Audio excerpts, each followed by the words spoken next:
Babala po sensitibo ang mga video na susunod naming ibabalita. May ilan nang nasawi matapos masabugan ng paputok kabilang ang lalaking naputukan ng bombshell sa mukha sa Asturias, Cebu. May unang balita si Femari Dumabok ng GMA Regional TV.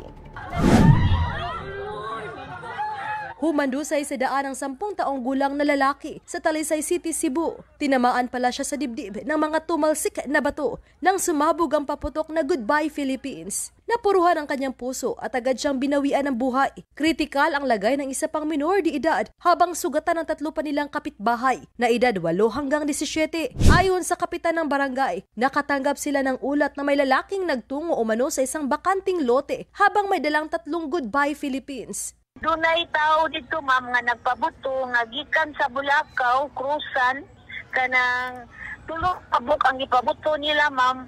Nya ang usa wa mo boto. Ida sa mga bata dito sa ilaha. Unya usa kay nahitabo ma'am murag ilaha ba kahanggi kuan na didukdok baka nila o unsa ni boto. Nakikipag-ugnayan na sila sa Talisay City Police para matuntun ang lalaking nagdala umano ng pinagbabawal na paputok sa kanilang barangay. Nasabugan naman ng paputok na bombshell ang isang lalaki sa Asturias, Cebu. Dead on arrival siya sa ospital. Batay sa investigasyon ng pulisya, nilapitan ng biktima ang paputok at sumabog ito sa kanyang mukha.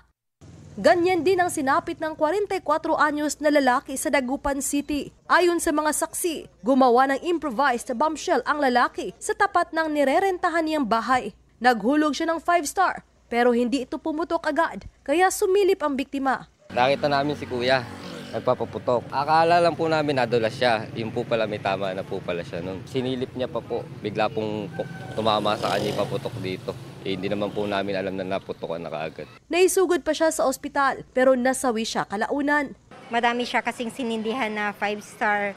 Then yun yung nag-cause ng lacerated wound niya dito sa may occipital area. May kasama din kasing fracture, skull fracture. Siguro na siya, nabagok din.